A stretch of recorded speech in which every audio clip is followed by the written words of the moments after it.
Отново стабилен ден, отново як ден. Окей. 16 август се случват работи.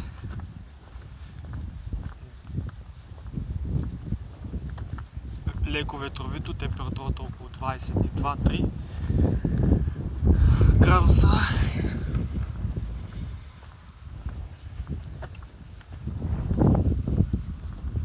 Излизам от Истблок и тръгвам към квартирите.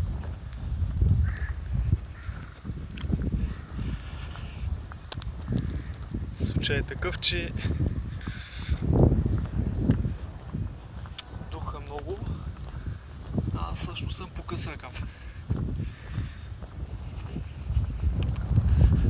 Да.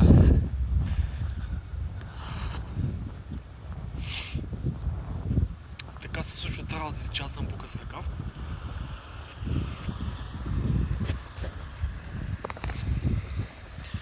Тук влизаме в един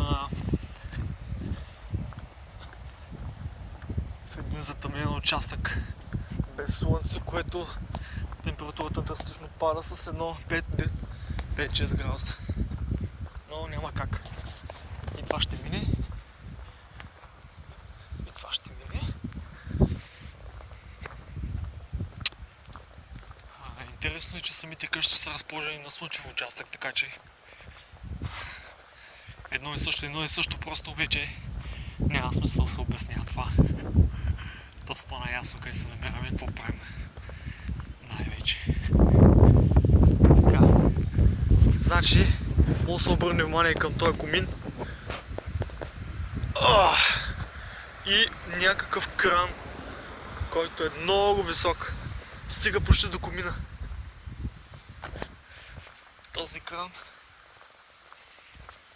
прави някаква дейност на комина.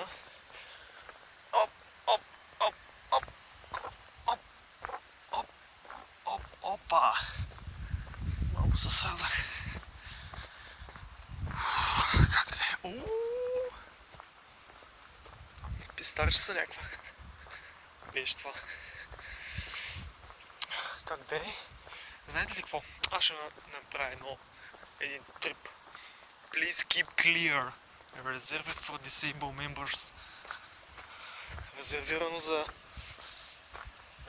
за хора в неравностойно положение. Пишеш. Така че ние се продължаваме по тая пътечка надолу. Малко така different, нали сещаш? Малко different way.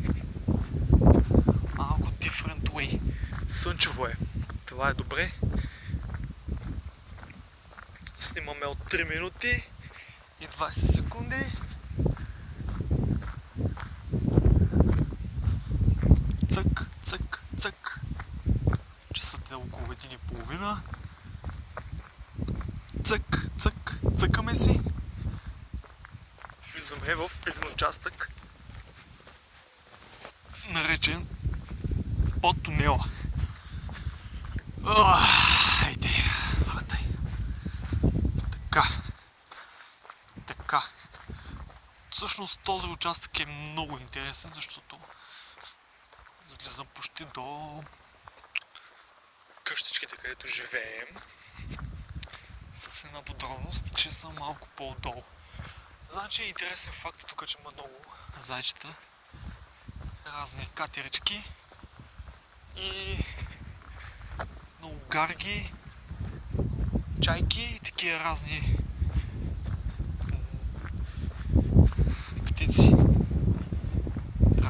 Сега влизам в един участък, който по принцип е private area. Така че ето, по принцип идваме оттам. Нали? Но сега идваме отдолу де факто. Така, другото интересно, нали? Вижте колко са ниски къщите, прото което е. Опа! Някакво лапенце плаче. Тъс пък как ги наредила тези лапи, таеш? В количка са по 2. тази жена е така, дето разхожда, нали, разни деца и такива. Ама, какво ти кажа? Entrace, привет хора с новак, с тенис корт. Самата организация е такава, че и че не ми пука, че се говоря сам в момента. Значи, да. Мога да видите в стъклата, преди може би ако евентуално се виждам. Така, и гледай сега, започваме с колите. Мини Купър. Някакъв. BMW.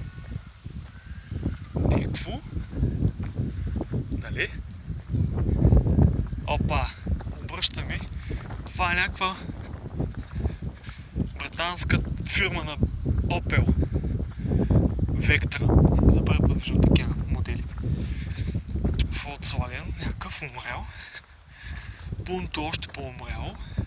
И забележете. Mazda 6. 50 000 $, не знам колко струва, трябва да я видя после. Скап комфорт. Естествено. Ето какво означава Private Houses. Лична арея. Значи Jeep, BMW, Peugeot 107, Audi и черешката на тортата, небезизвестното BMW M4. Да. Значи Private ареята, ето какво представлява в момента, точно ви давам пример какво представлява.